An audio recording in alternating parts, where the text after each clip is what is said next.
بسم الله الرحمن الرحيم.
الحمد لله نحمده ونستعينه ونستغفره ونؤمن به ونتوكل عليه ونعوذ بالله من شرور أنفسنا وسيئات أعمالنا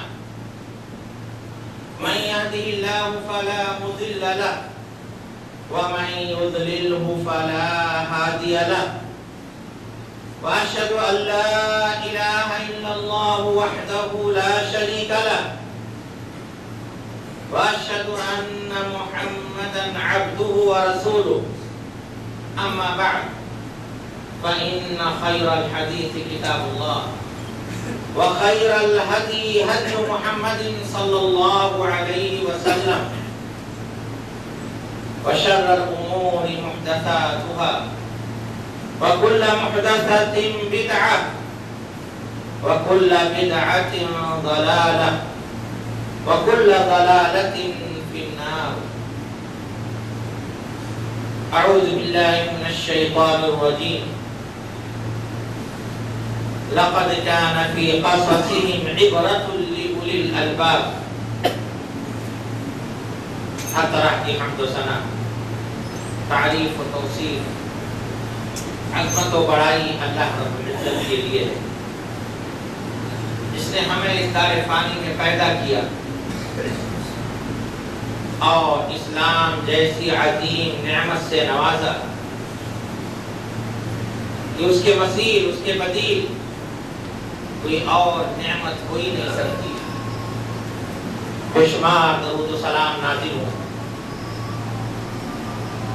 نبیوں کے سردار احمد مجتبی محمد مصطفیٰ صلی اللہ علیہ وسلم پر جن کے ذریعے ہم تک یہ دولت پہنچی. میرے بھائیوں، حق کی تلاش اور جستجو یہ ہر انسان کی ذمہ داری ہے. اللہ تبارک و تعالیٰ نے ہمیں عقل سلیم کی دولت سے اسی لیے مالا مال کیا ہے کہ ہم اس کی بدولت حق کی معرفت حاصل کریں. یوں تو ہر انسان فطرت پر پیدا ہوتا ہے، لیکن اس کا ماحول، اس کی تربیت اس پر اثر ڈالتی ہے. انسان جس ماحول میں پیدا ہوتا ہے وہاں کے رسم و رواج، وہاں کی دین، وہاں کے مذہب ہی کو بہتر سمجھتا ہے. حالانکہ بسا اوقات سچائی اس کے خلاف ہوتی ہے. وہ یہ سمجھتا ہے کہ ہمارے آبا و اجداد جو یہ سب کر رہے ہیں وہ غلط کیسے ہو سکتا ہے، اور یہیں سے انحراف شروع ہوتا ہے. حق کی قبولیت میں رکاوٹ یہیں پیدا ہوتی ہے. لیکن سلیم طبیعتیں حق کی متلاشی رہتی ہیں، رسم و رواج ان کے آڑے نہیں آتی. آج کے خطبے میں ایک ایسے ہی سچے مخلص حق کے متلاشی کا سچا واقعہ آپ کے سامنے پیش کرنا چاہتا ہوں۔ یہ قصہ انتہائی دردناک ہے۔ یہ ممکن ہی نہیں کہ کسی کے اندر ایمان کا جذبہ ہو اور اس قصے کو سن کر متاثر نہ ہو۔ یہ اس شخص کا قصہ ہے کہ جس نے حق کی راہ میں آبا و اجداد کے رسم و رواج کو آڑے نہیں آنے دیا اور اس کی راہ میں بے پناہ قربانیاں دی۔ یہ اس شخص کا قصہ ہے جو عرب نہیں تھا لیکن شرف صحابیت سے فیضیاب ہوا اور وہ بلند مقام حاصل کیا کہ رسول اللہ صلی اللہ علیہ وسلم نے انہیں اہل بیت سے منسوب کیا۔ صحابہ کرام میں انہوں نے لمبی عمر پائی۔ حضرت علی رضی اللہ تعالی عنہ نے انہیں امت محمدیہ کا لقمان حکیم قرار دیا۔ احادیث 60 احادیث انہوں نے روایت کی ہے اور ان کا ایک کارنامہ اتنا بڑا ہے کہ رہتی دنیا تک ان کا نام سنہرے حرفوں سے لکھا جائے گا۔ غزوہ خندق کے موقع پر خندق کھودنے کا مشورہ انہوں نے دیا تھا۔ میری مراد حضرت سلمان فارسی رضی اللہ تعالی عنہ سے۔ آپ اس قصے کو دل اور دماغ کو حاضر کر کے سنیں اور یہ دیکھ کے احساس کریں کہ ہمارے اسلاف نے اسلام کی اس عظیم دولت کو حاصل کرنے کے لیے اور اس کی حفاظت کے لیے کتنی قربانیاں دی ہیں، اور آج ہمیں یہ دولت بآسانی بغیر کسی مشقت کے حاصل ہو گئی ہے، تو ہم اس کے لیے کیا کر رہے ہیں، اس کی خدمت کا ہمارے اندر کیا جذبہ پایا جاتا ہے۔ اس طرح کے کرداروں کے بیان کرنے کا مقصد یہ ہے کہ ہمارے ایمان کی تازگی ہو اور ہمارے اندر بھی وہی لازوال جذبہ پیدا ہو جو ہمارے اسلاف کے اندر پایا جاتا تھا۔ اس قصے کو امام مسلم رحمۃ اللہ علیہ نے صحیح مسلم میں اور امام احمد رحمۃ اللہ علیہ نے اپنی مسند میں بیان کیا ہے۔ حضرت سلمان فارسی رضی اللہ تعالیٰ عنہ بیان کرتے ہیں کہ میں پارسی مذہب پر تھا، مجوسی مذہب پر تھا، میرا تعلق اصفہان کی ایک بستی جیسے تھا۔ میرے والد بہت بڑے زمیندار تھے، انہیں مجھ سے اتنی محبت تھی کہ مجھے گھر میں دوشیزاؤں کی طرح بند کر کے رکھتے تھے، گھر سے باہر نہیں نکلنے دیتے تھے۔ میں نے بڑی محنت سے مجوسی مذہب حاصل کیا اور اس سے دلچسپی اور لگاؤ کا عالم یہ تھا کہ میں ہر وقت آگ کو بھڑکائے رکھتا تھا، کبھی گل ہونے نہیں دیتا تھا۔ میرے والد کے پاس ایک بڑی جاگیر تھی۔ ایک دن انہوں نے مجھ سے کہا کہ بیٹے آج مجھے کچھ کام ہے، تم کھیت پر چلے جاؤ اور وہاں دیکھ ریکھ کرو۔ چنانچہ ان کے حکم کی تعمیل میں گھر سے نکلا۔ راستے میں میرا گزر عیسائیوں کے ایک چرچ سے ہوا، وہاں سے عبادت کی آوازیں آ رہی تھی۔ کیونکہ اس سے پہلے اس طرح کے معاملات سے مجھے کوئی واقفیت نہیں تھی، کیونکہ میرے والد مجھے گھر میں بند رکھتے تھے، اس لیے دل میں یہ تجسس پیدا ہوا کہ دیکھو یہ لوگ کیا کر رہے ہیں۔ میں جب اندر گیا اور ان کی عبادت کا طریقہ دیکھا تو مجھے بہت اچھا لگا اور ان کے مذہب کے تئیں پسندیدگی بڑھتی گئی۔ میں نے کہا اللہ کی قسم، ان کا مذہب، ان کا دین ہمارے دین سے بہتر ہے۔ اور میں اس طرح مگن اور منہمک رہا، محو رہا کہ مجھے پتہ نہیں چلا اور سورج غروب ہو گیا۔ نہ تو مجھے کھیت پر جانے کا خیال پیدا ہوا اور نہ ہی میں گیا۔ میں نے ان سے پوچھا اس دین کی بنیاد کہاں پر ہے؟ لوگوں نے کہا کہ شام میں۔ چنانچہ میں سورج غروب ہونے کے بعد گھر واپس ہوا۔ اس سے پہلے میرے والد میری تلاش میں ایک شخص کو بھیج چکے تھے، لیکن چونکہ میں کھیت پر گیا ہی نہیں تھا اس لیے میں کہاں ملتا۔ میرے والد نے مجھ کو دیکھ کر کے کہا کہ بیٹے تم کہاں تھے؟ کیا میں نے تمہیں کھیت پر کام کرنے کے لیے نہیں بھیجا تھا؟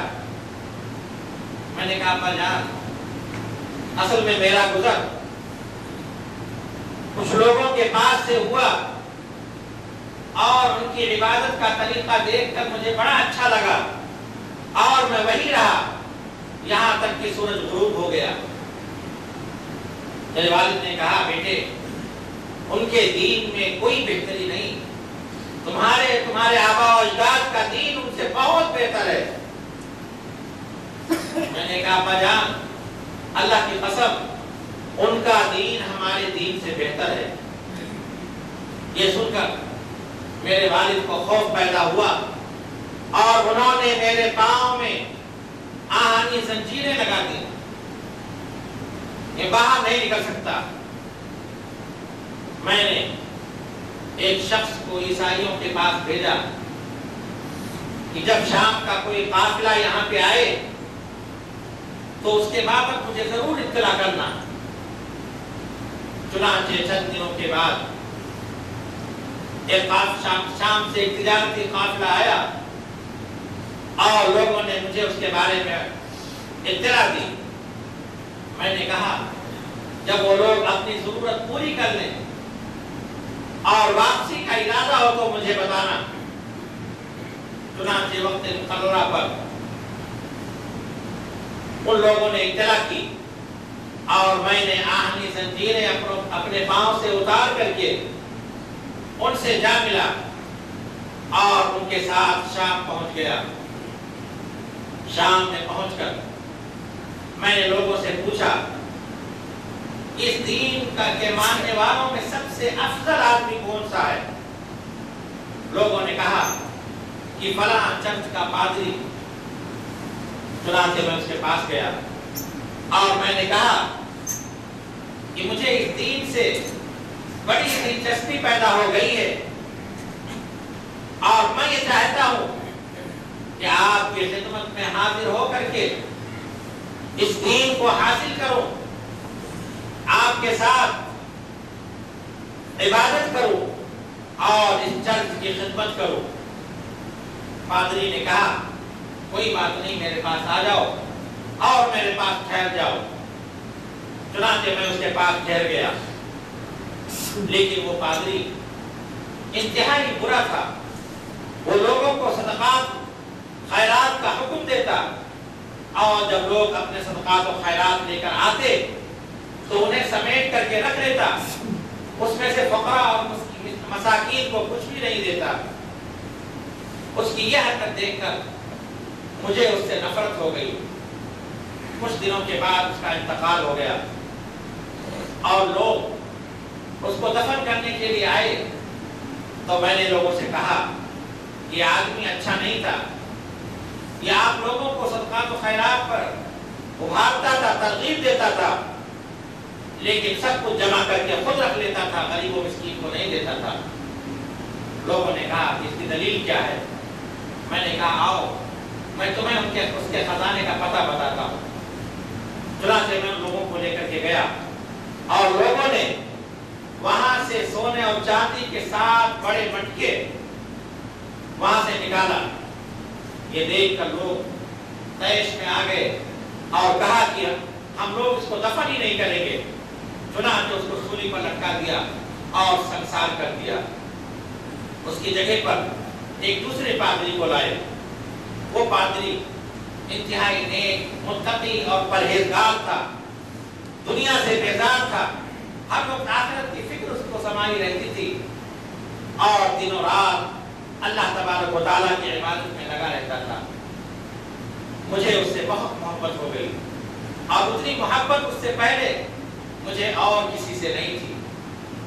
چنانچہ ایک عرصہ تک میں اس کے ساتھ رہا۔ پھر جب اس کا موت کا وقت قریب ہوا تو میں نے کہا کہ آپ سے مجھے بہت محبت تھی اور میں آپ سے بہت متاثر تھا۔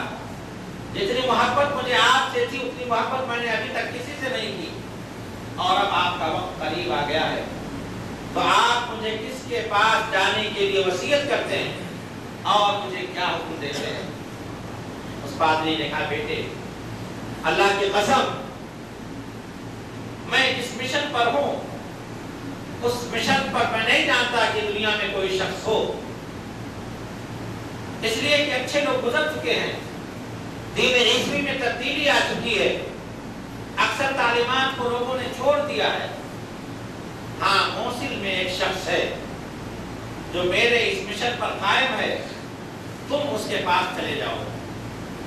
چنانچہ اس کی وفات اور اس کی تدفین کے بعد میں موصل پہنچا اور وہاں کے پادری سے میں نے کہا کہ فلاں پادری نے مجھے مرتے وقت وصیت کی تھی کہ میں آپ کی صحبت اختیار کروں، اور انہوں نے خبر دی تھی کہ آپ ان کے مشن پر قائم ہیں۔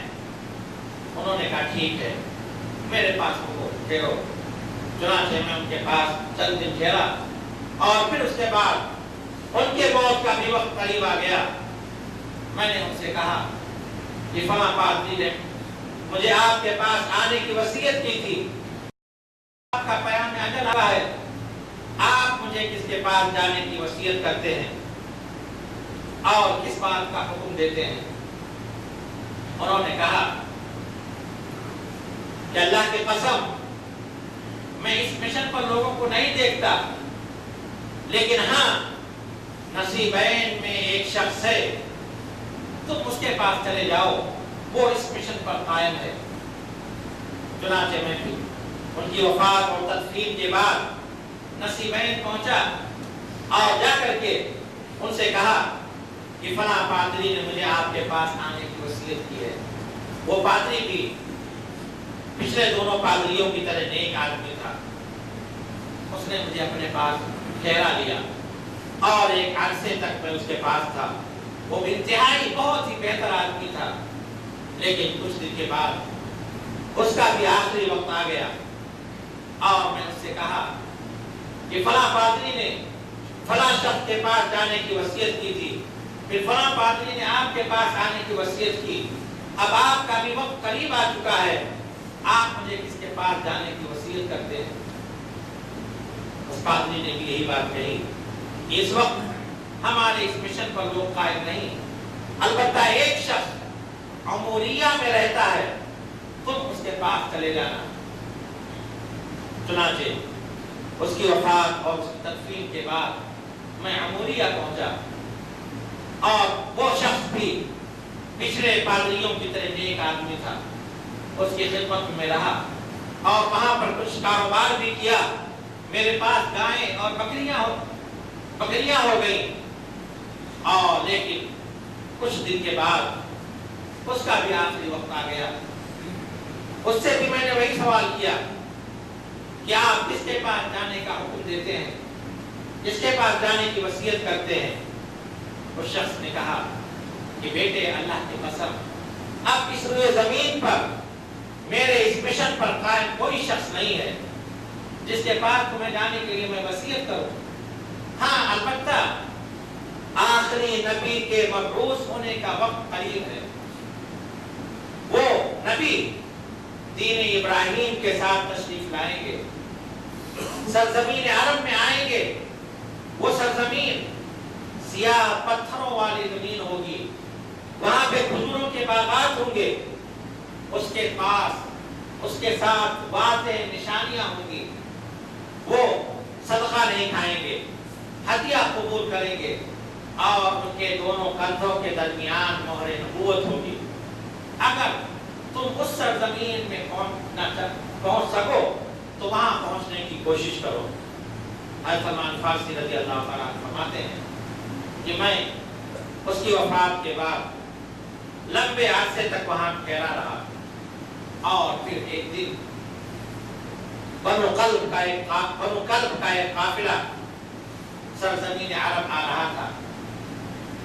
میں ان سے ملا اور ان سے کہا کہ مجھے بھی اپنے ساتھ لے لو اور عرب تک پہنچا دو، اس کے بدلے میں تمہیں یہ سارے بکریاں اور گائیں میں تمہیں دینے کو تیار ہوں۔ چنانچہ انہوں نے حامی بھر لی اور ان کے ساتھ میں عرب کے لیے روانہ ہوا۔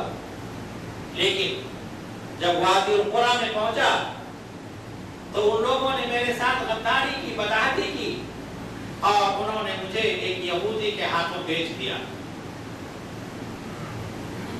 لیکن اس سرزمین کو دیکھ کر کے مجھے امید ہو چلی، جو کہ وہاں پہ کھجوروں کے باغات تھے، اس لیے مجھے امید ہو چلی کہ شاید میرے ساتھی کی پیشین گوئی کے مطابق یہی سرزمین ہے۔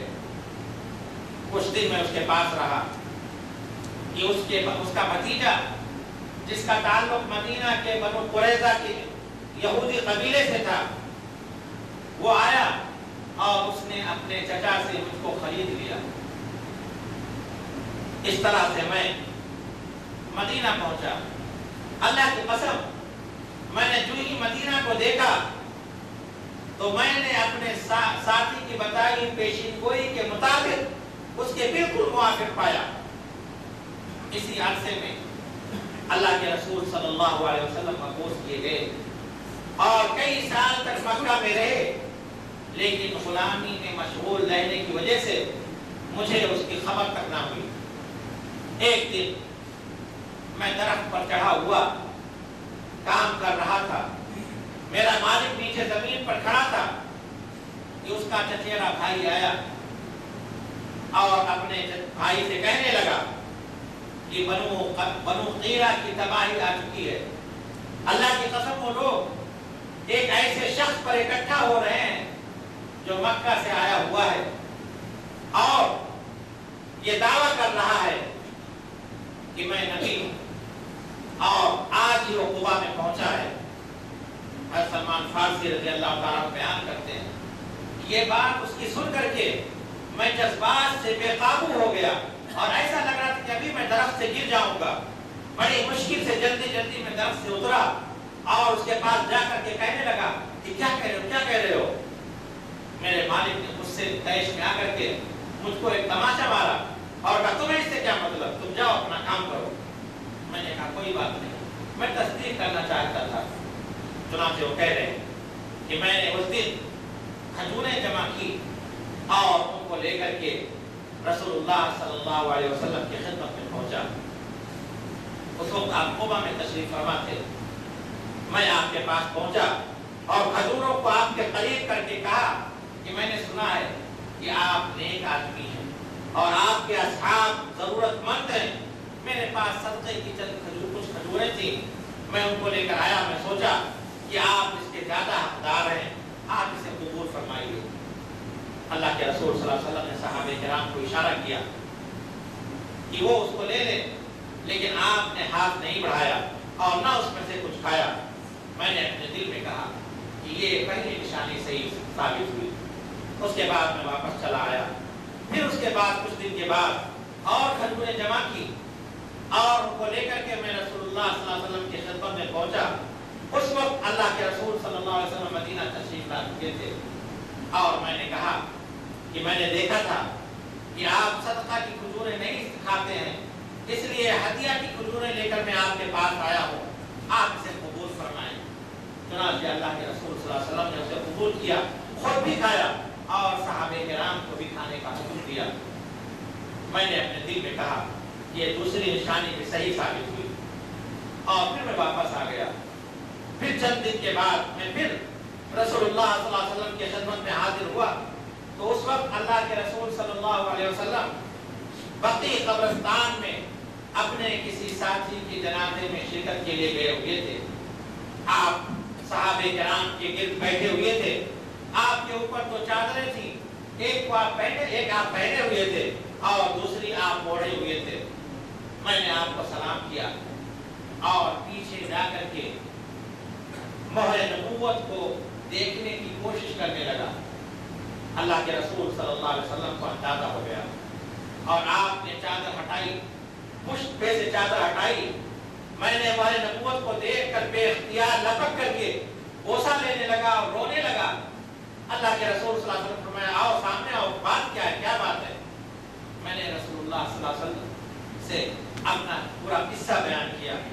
اللہ کے رسول صلی اللہ علیہ وسلم کا قصہ سن کر بہت متاثر ہوئے اور کہا کہ صحابہ کرام سے بھی اپنا قصہ بیان کرو. چنانچہ میں نے صحابہ کرام سے بھی قصہ بیان کیا اور پھر میں واپس چلا آیا اور غلامی میں مشغولیت کی وجہ سے غزوہ بدر اور غزوہ احد میں شریک نہ ہو سکا. ایک دن اللہ کے رسول صلی اللہ علیہ وسلم نے مجھے بلایا اور کہا سلمان تم اپنے آقا سے مکاتبت کرو. مکاتبت کہتے ہیں کہ مخصوص رقم کے عوض مالک سے آزادی کے لیے معاہدہ کرنا. چنانچہ مالک سے میں نے بات کی, اپنے آقا سے بات کی اور وہ 300 پودے کھجور کے پودے لگانے اور 40 اوقیہ سونے پر اس نے رضامندی ظاہر کی. میں نے اللہ کے رسول صلی اللہ علیہ وسلم سے آ کر بیان کیا تو رسول اللہ صلی اللہ علیہ وسلم نے صحابہ کرام سے کہا کہ تم لوگ اپنے بھائی کی مدد کرو. چنانچہ صحابہ کرام میں سے کوئی 20 پودے لے کر آیا, کوئی 25 پودے لے کر آیا, کوئی 30 پودے لے کر آیا, کوئی 10 پودے لے کر آیا, یہاں تک کہ 300 پودے اکٹھا ہو گئے. اب اللہ کے رسول صلی اللہ علیہ وسلم صحابہ کرام کے ساتھ کھیت میں تشریف لے گئے اور اپنے ہاتھ سے پودوں کو لگانا شروع کیا اور اللہ کی شان یہ کہ سارے پودے کامیاب ہو گئے, سارے پودے لگ گئے. اس کے بعد ایک دن رسول اللہ صلی اللہ علیہ وسلم کے پاس مرغی کے انڈے کے برابر سونے کا ایک تھیلا آیا. اللہ کے رسول صلی اللہ علیہ وسلم نے مجھے بلا کر کے کہا کہ سلمان لے جاؤ اس کو اپنے آقا کے پاس وزن کراؤ. چنانچہ جب وزن کرایا گیا تو وہ 40 اوقیہ سونے سے بھی زیادہ ہوا. اس طرح سے مجھے غلامی سے آزادی مل گئی اور اس کے بعد میں رسول اللہ صلی اللہ علیہ وسلم کی خدمت میں حاضر ہونے لگا اور سب سے پہلے میں غزوہ خندق میں حاضر ہوا اور اس کے بعد تمام غزوات میں میں نے حاضری دی. میرے بھائیوں, یہ ہے حضرت سلمان فارسی رضی اللہ تعالیٰ عنہ کا قصہ, جنہوں نے حق کی کھوج میں ماں باپ کی محبت کو خیر آباد کہہ دیا, عیش و آرام کی زندگی کو ٹھوکر مار دی اور ہمت اتنی بلند کہ اعلیٰ صفات کے مربی کی تربیت میں رہنا پسند کیا. اس کے لیے انہوں نے بے انتہا قربانیاں دی, بے انتہا مشقت اور اذیتیں برداشت کی اور یہاں تک کہ انہیں ملکوں کے خاک چھاننی پڑی, بلکہ غلامی کے زنجیر میں بھی جکڑے گئے. ہمیں یہ سوچنا ہے کہ اللہ تبارک و تعالیٰ نے ہمیں جو آسانی سے یہ دولت عطا کی ہے, ہم یہ سمجھتے ہیں کہ مسلمان گھر میں پیدا ہو جانا اور مسلمان نام رکھ لینا ہی آخرت کی نجات کے لیے کافی ہے. میرے بھائیوں, ہمیں حضرت سلمان فارسی رضی اللہ تعالیٰ عنہ کے اس قصے سے عبرت حاصل کرنے کے لیے ہمیں اس دین کی خدمت کرنے کا اپنے اندر جذبہ پیدا کرنا چاہیے. آج ہمارا حال یہ ہے کہ ہم ایرے غیرے لوگوں کے پیچھے پڑ کر کے اپنے عقیدے کو, اپنے اعمال کو برباد کر رہے ہیں, شرک و بدعت میں مبتلا ہو رہے ہیں. اس قصے سے عبرت حاصل کرتے ہوئے ہمیں حق کی تلاش کرنی چاہیے اور کتاب و سنت کے علم رکھنے والے علماء کی اتباع کرنی چاہیے, ان سے مسئلے معلوم کرنا چاہیے. اللہ تبارک و تعالیٰ سے دعا ہے کہ اللہ تبارک و تعالیٰ ہمارے اندر بھی حق کی تلاش کا جذبہ پیدا کرے اور حق جب ہمیں مل جائے تو اس پر عمل کرنے کی توفیق عطا فرمائے اور باطل سے نفرت ہمارے دل میں ڈال دے. اقول قولی ھذا واستغفر اللہ لی ولکم ولسائر المسلمین من کل ذنب فاستغفروہ انہ هو الغفور